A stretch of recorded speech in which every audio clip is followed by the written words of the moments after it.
Imagine living your life after 50 and feeling energized and excited about your future.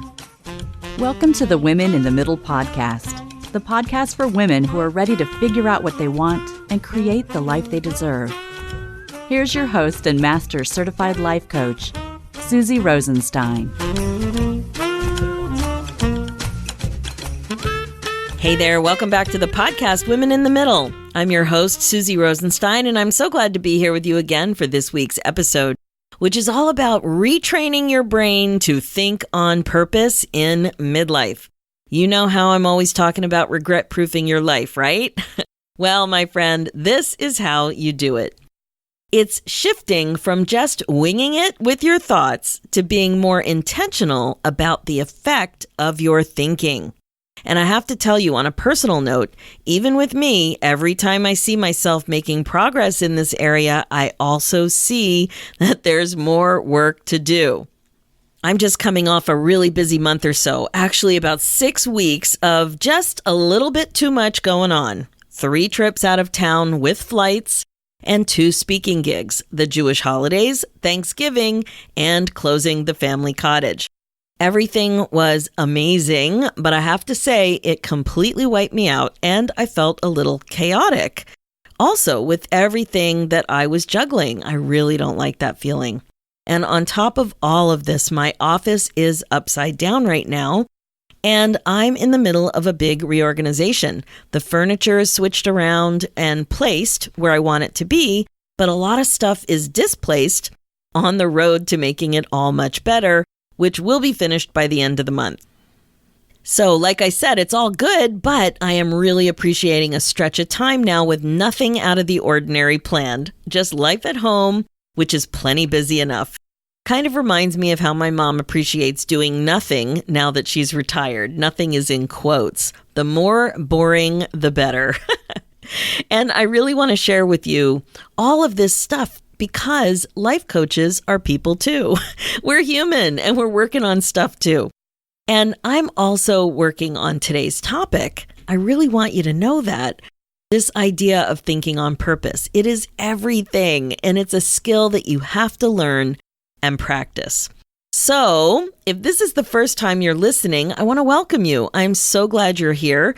I think you'll like it here. We're all about doing this midlife thing together and laughing a little bit along the way too. This episode is sponsored by something new that's going to be launching soon that I want to tell you about. It's called the Finally First Midlife Membership. Finally First is a life-changing, upbeat virtual community from midlife women just like you. You can make this your favorite one-stop shop for all of the midlife coaching, mindfulness, and guidance you need from me, Suzy Rosenstein, your Master Certified Life Coach. As you may know, I was trained at the Life Coach School where I'm also an instructor, and I'm super confident about how I can help you create the future that you want. You'll also get to connect with an amazing bunch of like-minded women like you who know what it's like to be in a midlife funk and are ready to bust out and get excited about their lives again. The thing is that you don't have to waste time feeling stuck and alone. I want you to ask yourself this. Are you ready to say goodbye to feeling stuck? Overwhelmed by the whole empty nest thing? Confused about your career, perhaps? Frustrated by your self-care habits or lack thereof, like exercise, losing weight, maybe even yoga practice or getting enough sleep? Feeling overwhelmed by caring for your aging parents? Motivated to figure out a plan for your future? Ready to make yourself a priority, finally? Interested in connecting with more midlife women? How about super ready to have more fun? Intent on making sure you don't have regrets? I hear you. If you said yes to any or all of these, this new membership is for you. Here's all you need to do right now. Just get on the VIP wait list. Sign up for updates and launch information there and stay connected so you will hear about the details first. The Finally First Midlife Membership is here to help you put yourself first and get the midlife support and community you've been looking for. It's where you need to be, and it won't be the same without you. Seriously, your voice and experience are needed, are valuable, and will help other amazing women in the middle too. You're totally not alone. And being a woman in the middle can be all about what you can do rather than what you can't do. So let's do this together. Just head over to www.suzyrosenstein.com/membership and sign up for the waitlist now so you're in the loop and don't miss a thing. You never know. It usually pays to be on a list like this. I'm just saying. Okay, let's dive in. Today, we're talking about why it's an amazing idea to learn to think on purpose. It's one of those topics that might seem a bit meta, right? But I think the context will really help you understand why it's so important. So let's start here. Look around, my friend. Look at your life, your home, your job, your weight, your exercise, your income, your friends, your morning routine, your pets, your home, your hobbies, your travel, your closet, all of it. Just take a look. It's all because of your thoughts. You created all of this. Now, if you're like me, you probably love some of what you see, but not all of it. Some of what you see is exactly what you want, but not everything. For example, I love what I see when it comes to hobbies, travel, pets. Right? But when it comes to my closet and exercise commitment, not so much. What about you? Another way to think about this is to be honest with yourself about your inner mean girl. She knows all the areas in your life where you're not satisfied. She probably beats you up with crappy messages and thoughts all of the time. All of the shoulds. You should weigh less. You should move more. You should have more friends. You should have less clutter. You should be more fashionable. You should be a better cook. You should ditch that pathetic old underwear. Now, you're probably aware that when your inner mean girl gets riled up, you don't feel that great. Can you relate? All of the shoulds, they just don't serve you at all. They make you feel all kinds of negative feelings, none of which tend to be motivating in the least. So do you see what's going on here? You know what you want, even if the details aren't crystal clear in your mind. At least you probably know, I want more of this and I want less of that. That sort of thing. You know where you aren't satisfied in your life, but you continue to think thoughts that don't create what you want. Let's talk about why. Where is the disconnect here? Well, we talked about it in episode 118. It's autopilot thinking. You don't even realize it most of the time. You don't see that your thinking isn't on purpose. It just is. And it doesn't seem like you have options. Much of your thinking is habitual. You've practiced thinking a certain way about certain things for years, probably even decades. And now you've created a deep neural pathway in your brain with that thinking. I like to think of a well-worn and practiced thought like this as the Colorado River in the Grand Canyon. I did a 6-day whitewater rafting trip, and at points, we were a whole mile down into the canyon. It's crazy to think that the river carved its way through rock that deep. But I see it as a great analogy, too, for what it's like when you keep thinking a thought. The neural pathway gets stronger and stronger. It becomes easier to think this thought, like it's the path of least resistance for your brain. Like I said, your thinking becomes habitual, without question, and continuing to produce the results you see before you when you look around. Now, I refer a lot to a thought framework here in this podcast to help you gain perspective about what's going on in your brain and in your life when it comes to your thinking. It's called the thought model. Your thoughts create your feelings, and then your feelings drive your behavior, both what you want to do and what you don't want to do. So you think stuff, you feel stuff, and then you do stuff. And when you do stuff, you see an outcome or a result, kind of like a math equation, but with a twist. So when it comes to this, your outcomes actually prove your thinking. It all ties back. So you can see the problem. But if you don't like your results, you have to take responsibility because you yourself created them. But Suzy, you're thinking, what if it's because of my subconscious thoughts? What if I don't even know what I'm thinking? Well, my friend, then you have some awareness work to do. The thing is that you think 50, 60, 70,000 thoughts a day, most of them subconscious. You don't know all the thoughts you're thinking. It's impossible. But the good news still is that you can learn to think more on purpose than you're currently doing. Here's what I mean. Thinking on purpose means that you stop just reacting to what life throws at you.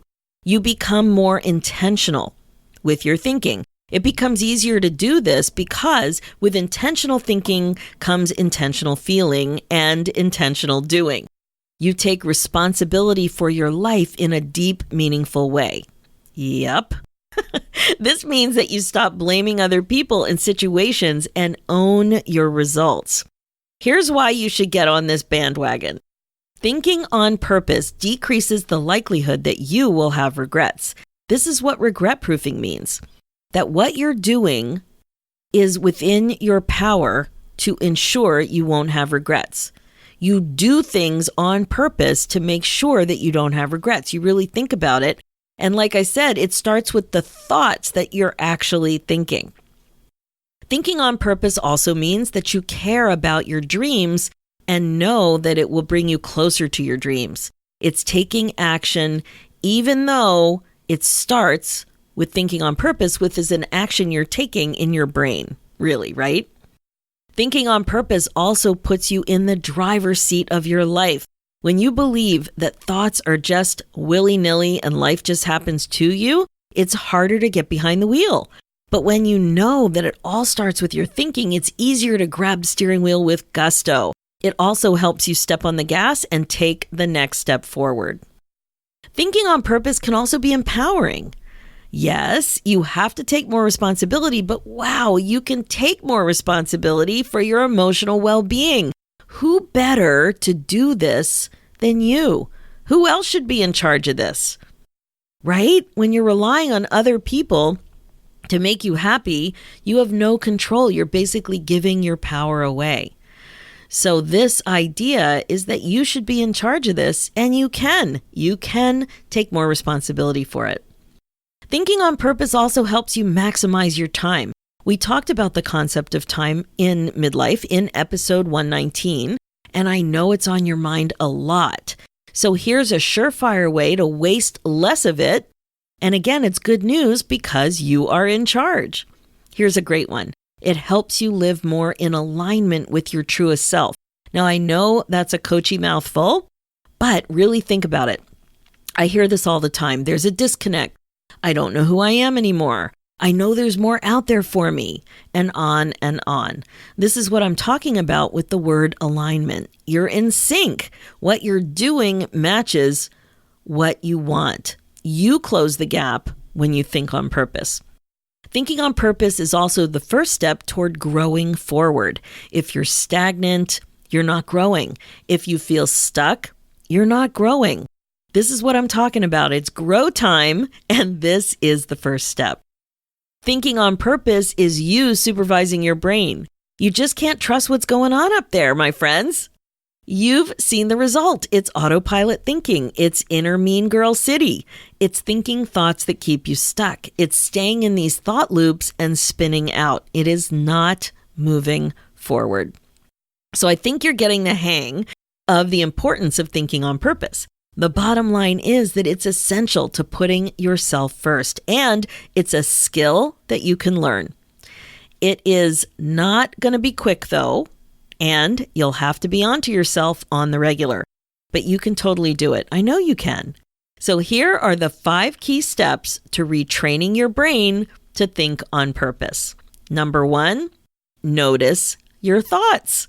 You have to slow things down and start relating your thinking to what's going on in your life. You can't just close your eyes and hope for the best.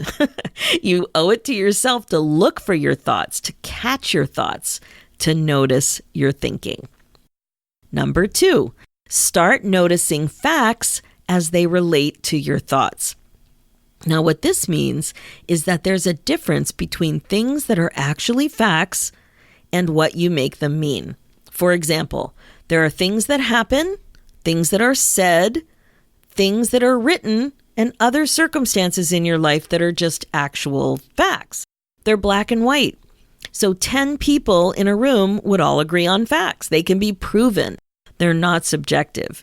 An easy one to think about is weight. If 10 of your friends were all standing around and you got on a scale, everyone there would agree on the number on the scale. However, what each of you made that number mean would be different. The actual number is a fact. Your thoughts about that number are thoughts. Like, I weigh too much, I'm a failure, I'll never be able to lose weight. Those are thoughts, sentences in your mind. Now, this sounds so basic, but it's critical with this type of mindfulness work. As humans, we tend to think our thoughts are facts. If you've been struggling to lose weight for 20 or 30 years, you might think something like this: I just can't lose weight. The thing is, this seems like a fact. It seems like you're just stating the obvious. You're just sharing the news. But it's not a fact. It's a thought about a number. It's a thought about a fact. Now, once you get this straight in your mind, you will have an easier time seeing the power that you actually have when it comes to thinking on purpose. Number 3, understand that the thoughts you choose to think make you feel and act. You think a thought, it creates a feeling, and then you behave in a certain way because of how you feel or how you think you'll feel. This might mean not behaving in a certain way too, like when you procrastinate, for example. Now, this is a huge deal. You can listen to episode number 2 of the Women in the Middle podcast, which goes into detail about the thought model framework, and it gives you more examples and much more context. But this is the gist of it. The overall concept here is to start putting these ideas and observations together. Number 4, start to think on purpose instead. Now that you see the shenanigans going on up there in your brain, you get to decide to take a different path if you want to. You can decide how you want to feel instead. Once you understand that, you can think accordingly. Remember, thoughts are what create your feelings. So you can decide to think a thought on purpose that creates the feeling that you want to feel. Amazing, right? This is thinking on purpose. And number 5, supervise, practice, rinse, and repeat. It's not one and done type of deal. You have to keep supervising your thoughts so you can catch what you're actually thinking, and you have to keep practicing the thoughts you want to think on purpose. You might need to write them down somewhere or have them on your phone as a reminder or in your calendar or in a sticky note somewhere. I always joke it's a sticky note on my forehead because I forget things all the time. But whatever it is, you have to put it somewhere that it's really easily accessible if you forget what it is that you want to think. Like sometimes we catch a thought that we don't want to think, but then we're not at the ready. Like we're not just ready to go with the thought that we do want to think. So usually a little bit of a strategy is required. But that is it in the nutshell. You can totally do this, but you have to really be onto yourself. You have to remember that you are not your thoughts, but you can become a watcher of your thoughts. I invite you to take a front row seat at the movie of your life. It is totally worth it to think on purpose. Now, I also have a worksheet to help you with thought awareness too. Just go to www.suzyrosenstein.com/women-in-the-middle. suzyrosenstein.com/women-in-the-middle. And you can get your free download there, and I'll also list that link in the show notes. Well, my friend, that's it for this episode. My focus as a midlife coach is to help you get excited about your life again. Being the queen of your brain domain is the best way to be. Check out the show notes with more information and links at suzyrosenstein.com. Download my free ebook, 9 Secrets to Get Unstuck in Your 50s at www.suzyrosenstein.com/9secrets. And whenever you're ready, there are 3 great ways that I can help you learn to think on purpose so that you can get excited about your life again this year. 1, join the free Women in the Middle community Facebook group and connect with other amazing midlife women in there who are ready to start regret-proofing their lives too. Just head over to www.facebook.com/groups Women in the Middle community. 2, work with me directly. I can coach you. I can take you from being stuck and confused to being crystal clear and excited about your future. All you have to do is grab your Kickstart call at www.talktosuzy.com. 3, get on the wait list. The new VIP waitlist for my Midlife membership, Finally First. It's going to be an upbeat virtual community for midlife women who want clarity, courage, and connection so that we can all keep moving forward and get excited about our lives again. Sign up at www.suzyrosenstein.com/membership. Let's do this, ladies. You are not alone. Let's learn to think on purpose. Thanks so much for listening, and I will talk to you next week. Have a good one.